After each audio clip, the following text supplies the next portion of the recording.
안녕하세요. 저는 분당 차병원 신경외과에서 척추 질환을 담당하고 있는 안성배입니다.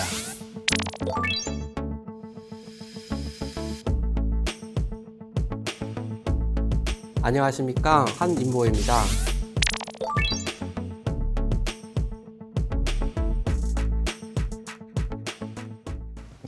치료법은 크게 두 가지로 나눌 수 있습니다. 비수술적 치료와 수술적 치료.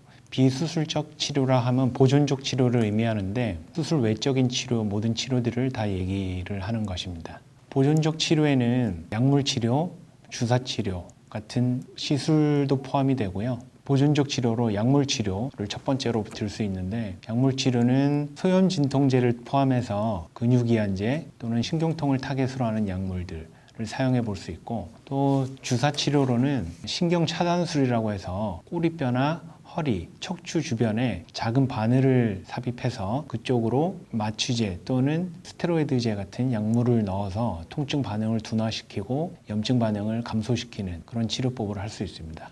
또한 신경 성형술 같은 카테터를 이용한 방법도 있고, 고주파 열치료 같은 보존적인 치료 방법들도 있습니다. 그럼에도 극심한 통증이 2개월 이상 지속되거나 아니면 마비가 있는 경우에는 수술이 불가피한 경우가 있습니다. 우리가 이 보존적 치료라고 하면 말 그대로 보존적으로 치료한다라고 하는 것은 수술의 의미는 제거의 의미가 있습니다. 탈출한 신경을 압박하는 추간판을 제거한다는 의미가 이제 수술이고요. 수술은 크게 단순 제거하는 게 있고, 또는 추간판의 변성이 점차 심해지면 척추뼈 사이에 있는 추간판, 연골이 완전히 닳아서 없어진 경우가 많아요. 또는 뒤에 있는 척추관, 즉 신경관이 매우 좁아지는, 보통 우리가 협착증이라고 말씀하지 않습니까? 협착증이 심한 경우는 완전히 신경을 감압해야 돼요. 신경을 감압하기 위해서는 원래 있던 구조물들을 제거해야 되기 때문에, 이러한 경우는 금속으로 만든 디스크를 대체하는 제품을 척추뼈 사이에 집어넣고 그 다음에 나사못으로 고정하는 유합술을 하게 됩니다. 그래서 수술은 크게 단순 추간판을 절제하는지, 아니면 완전히 척추뼈 사이의 추간판을 다 긁어내고 이제 금속 제품을 집어넣는 그러한 유합술을 하느냐, 그렇게 두 가지로 나눌 수 있을 것 같습니다. 단순하게 튀어나온 디스크만 제거하는 경우에는 미세계 현미경으로 이용한 수술이나 내시경 같은 방법을 사용할 수 있고요. 이런 수술 같은 경우에는 대략 1시간에서 1시간 반 정도면 수술이 종료가 됩니다. 입원 기간은 대략 한 5일 정도에서 전후로 왔다 갔다 하고요. 유합술, 광범위하게 신경 감압을 해줘야 되는 유합술 같은 경우에는 한 레벨을 수술한다 그러면 대략 한 2-3시간 정도 소요된다고 보시면 됩니다. 입원 기간은 5에서 7일 정도. 환자분에 따라 또 변동은 있을 수 있겠습니다. 수술 후에 마비가 바로 회복되는 경우에는 일상생활에 빨리 복귀를 하기도 하고요. 그래도 마비가 좀 어느 정도 남아있다, 회복 중이지만 좀 남아있다, 이런 경우에는 재활의학과 교수님께 의뢰를 해서 전과를 해서 한 달 이상 재활치료를 병행하기도 합니다. 극심한 통증이 2개월 이상 지속되거나 아니면 마비가 있는 경우, 대소변 장애가 있는 경우, 그런 경우에는 수술을 해야 됩니다. 이 사진은 제가 수술적 치료로 치료를 했던 환자분 사진입니다. 맨 왼쪽 네모칸 아래에 요추 5번, 천추 1번 사이에서 디스크가 튀어나와서, 가운데 사진을 보시면은 신경을 심하게 압박하고 있는 디스크 탈출증 소견이 관찰이 됩니다. 오른쪽 사진은 정상 소견인데, 정상 레벨과 비교해서 보면 신경이 압박되는 정도를 확인할 수 있습니다. 이 환자분 같은 경우에는 40대의 젊은 남자분이었는데, 배뇨장애 포함해서 왼쪽 하지, 마비까지 진행되고 있는 상태로 내원하셔서 수술적 치료를 시행했습니다. 다음 사진입니다. 왼쪽 수술 전 사진과 비교했을 때 수술 후 사진에서 추간판 탈출증으로 인한 탈출된 디스크가 신경 압박을 하고 있던 병변이 없어진 것을 확인할 수 있습니다. 다음 사진은 70대 여자 환자분 사진인데요. 요추 3번, 4번, 5번 왼쪽 가운데 사진에 네모칸 보이는 곳이 병변이고요. 신경이 잘록하게 압박되고 있는 소견이 보입니다. 3, 4번 같은 경우에는 척추 전방 전이증이라고 해서 위아랫뼈가 서로 어긋나고 있는 그런 소견도 보이고, 오른쪽 사진에서 보시면은 신경 압박이 아주 심하게 있는 것을 관찰하실 수 있습니다. 환자분 같은 경우에는 연세도 있으시기 때문에 신경 주변으로 해서 인대도 두꺼워지고 후 관절 부분도 비후가 돼서 척추관 협착증이 아주 심하게 진행되는 소견을 관찰할 수 있습니다.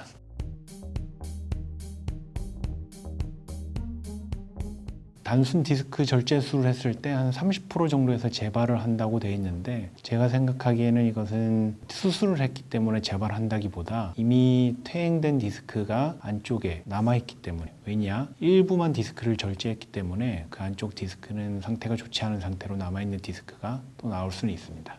아무리 전 세계 정말 유명한 척추외과 의사가 수술을 해도 척추 수술에 있어서 합병증은 발생할 수 있거든요. 그 합병증 중에 가장 또 우려되는 것 중에 하나가 이제 재발인데, 안성배 교수가 이야기하신 것처럼 재발이라는 거는 같은 부위에서 다시 탈출이 일어난다는 거니까, 척추뼈 사이에 있는 추간판을 부분만 절제한다 했을 때는 항상 남아있는 추간판이 다시 탈출할 수 있는 위험성은 항상 있습니다.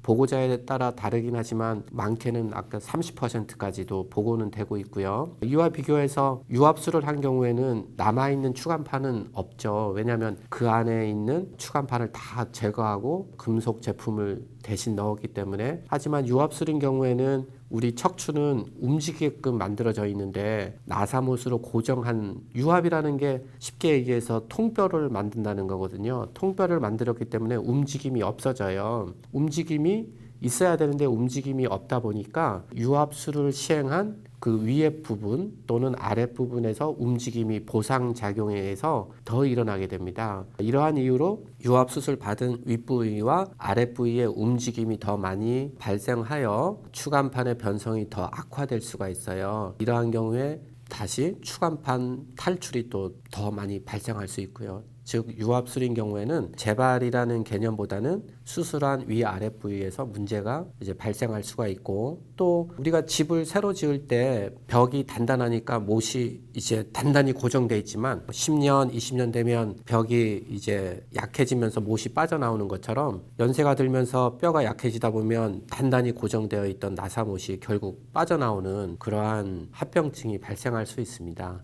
그래서 각 수술법에 따라서 발생할 수 있는 합병증이 있는데, 저희 척추팀은 그러한 합병증을 최대로 감소시키기 위해서 많은 노력을 하고 있고, 합병증 발생률이 적다고 자부하고 있습니다.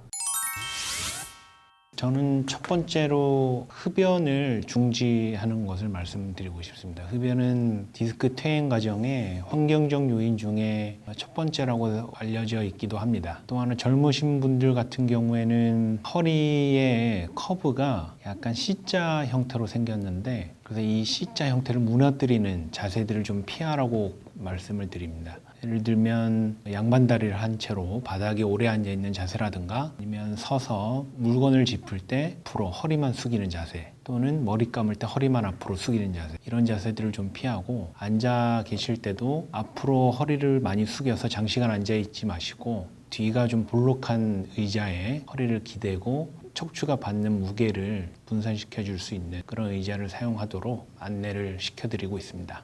허리를 앞으로 숙이는 운동을 좀 수술 후에 좀 피하라고 말씀을 드립니다. 윗몸 일으키기 같은 운동, 또는 앞으로 허리만 서서 숙이는 동작들, 그런 동작들은 좀 피하는 게 좋겠고, 수술 후에 유압술을 하더라도 3개월 이후부터는 모든 운동은 다 가능하다고 보통 설명은 드립니다.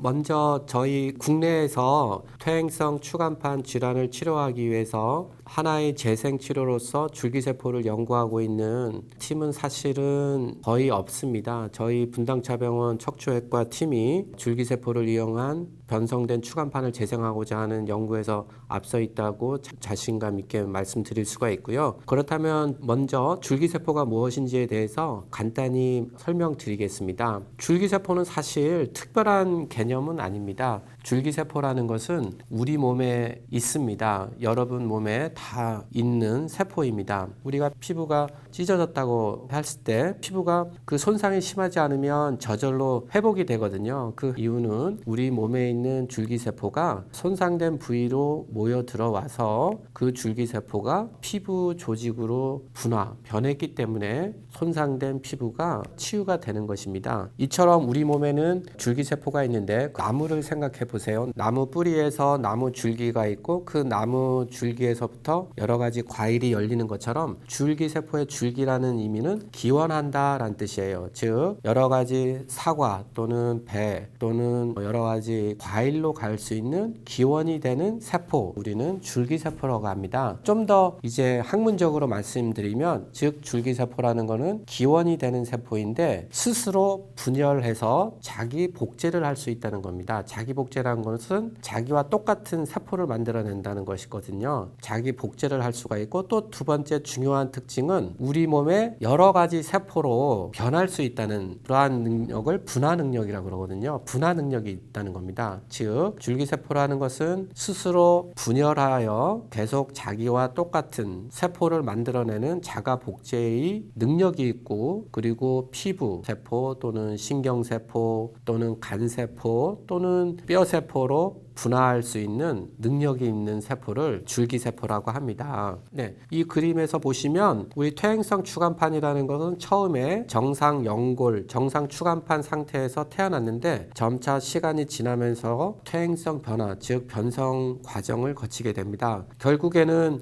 척추뼈 사이에 있는 추간판이 마모가 돼서 모두 없어지게 되고 결국은 척추뼈가 붙어버리는 그러한 상태까지 이르게 됩니다. 그렇다면 어떤 경우에 줄기세포를 투여를 할 수 있느냐 했을 때 실제로 현재 우리가 임상적으로 많은 환자들을 보고 있는데 심하지 않은 경우에는 대체적으로 말씀드린 소염 진통제 등의 약물 치료와 물리치료 등 보존적 치료로 해결이 되는 경우가 많고 그리고 말씀드린 것처럼 협착증이 매우 심하거나 또는 추간판 탈출된 정도가 너무 심해서 신경 압박이 심한 경우는 당연히 수술을 해야 되겠죠. 그리고 아까 말씀드린 것처럼 추간판이 마모가 심해서 척추뼈가 붙어버린다. 그러한 경우는 수술을 할 수밖에 없습니다. 수술 방법에 대해서는 앞서 말씀드렸듯이 단순 절제술이라든지 유압술을 하게 되는데 그러한 아주 심한 경우 그리고 그보다 덜 심한 경우 사이에 있는 분들 즉 퇴행성 추간판의 변성이 됐지만 아직 어느 정도 추간판의 높이가 유지가 되는데 그 추간판의 변성 때문에 요통이 많이 심한 환자분들이 있습니다. 실제로 국내 통계를 내보면 매년 20만 명 정도가 이러한 추간판의 퇴행성 변화 자체만으로도 심각한 만성 요통이 있다고 해요. 이러한 추간판의 변성 자체로 오는 요통을 추간판성 요통이라고 하는데 줄기세포 치료는 이러한 추간판성 요통이 있는 환자를 대상으로 합니다. 그렇다면 줄기세포의 역할이 무엇이냐라고 말씀드리면 줄기세포는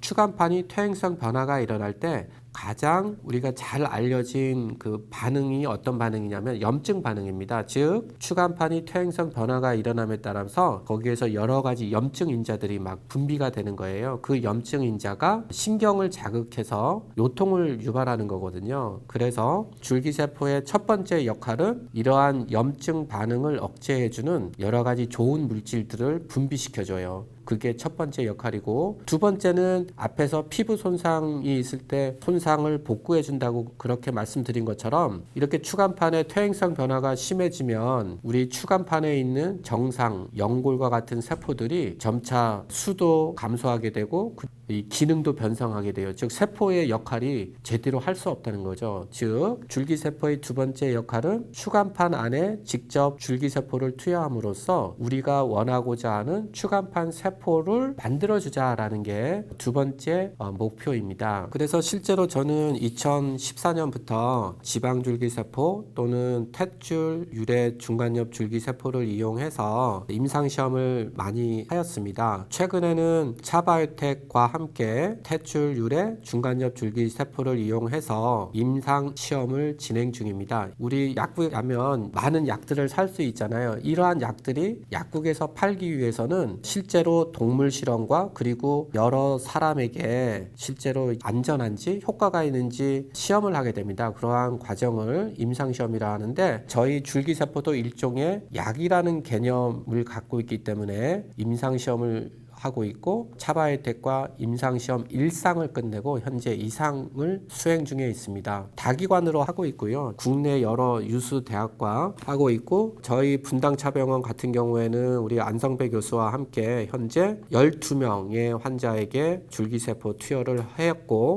대체적으로 비교적 안정성 면에서는 큰 문제가 없었고요. 효과 면에서는 우리가 안맹 즉 치료자 또는 치료를 받는 분이 어떠한 치료를 받고 있는지 모르는 것을 우리는 안맹이라고 합니다. 안맹 상태로 하기 때문에 정확한 판단은 안 되지만 과거에 제가 했던 임상시험과 지금 진행 중인 이상을 봤을 때 안전성에서 문제가 되는 건 없었고 그래도 대체적으로 시술 전에 비해서 효과가 떨어진다는 분은 없었던 것 같아요. 그래서 지금 예상으로는 내년 초까지 하면 임상시험이 끝날 예정인데 좋은 결과를 기대하고 있습니다. 모든 질병이 생기기 전에 예방하는 것이 좋을 것입니다. 근데 실제로 디스크는 20대가 지나면서부터 퇴행성 변화가 진행이 되기 때문에 완전하게 예방할 수 있는 방법은 없습니다. 하지만 여러 가지 환경적 요인을 컨트롤한다면 그런 퇴행성 변화를 좀 늦출 수 있지 않을까 생각은 듭니다. 운동법으로는 주변 근육들을 강화시켜주는 코어 근육을 강화시켜주는 운동들을 좀 시행할 수 있겠고 또 앞서 말씀드린 이제 금연이 중요하게 작용할 겁니다. 또한 생활 습관, 요새 특히 현대인들은 너무 바빠서 일을 하시느라 의자에 오래 앉아 계시는 시간이 많은데 틈틈이 시간을 내셔서 운동하시고 스트레칭 하시고 하시면은 그래도 좀 더 낫지 않겠나 생각은 듭니다. 모든 병이 마찬가지지만 만성 요통이 일어날 수 있는 퇴행성 추간판 질환은 일정 부분은 내 자신이 취약하기 때문에 어쩔 수 없는 부분이라고 생각합니다. 나머지 부분은 안성배 교수님이 얘기해 주신 것처럼 내 자신의 노력을 통해서 어느 정도 통증을 경감시킬 수 있는 부분이 있기 때문에 반드시 그 경감시킬 수 있는 금연을 포함해서 자세 또는 지속적인 운동 등을 지속해 나가야 되겠고 기존의 치료법으로도 해결이 되지 않은 퇴행성 변화로 인한 추간판성 요통이 환자분들 이러한 분들은 임상시험 단계이지만 저희 연구 책임자와 상담을 통해서 그 줄기세포 치료의 투여 가능성에 대해서 함께 생각해 보는 것도 하나의 방법이라고 생각을 합니다. 중요한 것은 어떻게 줄기세포의 기능을 강화시키고 그리고 보다 안전하게 다시 외부에서 환자분들께 투여가 가능한지가 중요한 과제라고 생각합니다. 아직은 걸음마 단계이기 때문에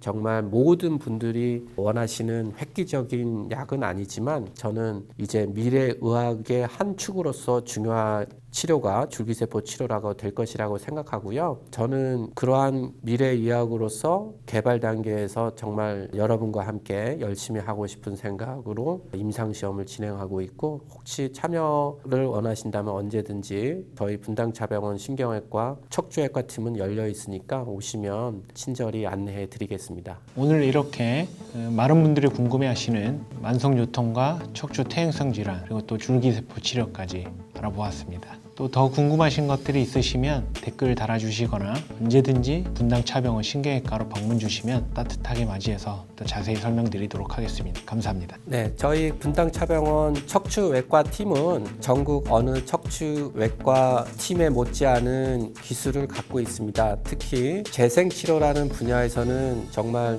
타의 추종을 불허할 정도로 많은 연구와 노하우를 갖고 있고요. 그리고 실질적으로 임상시험을 진행하고 있습니다.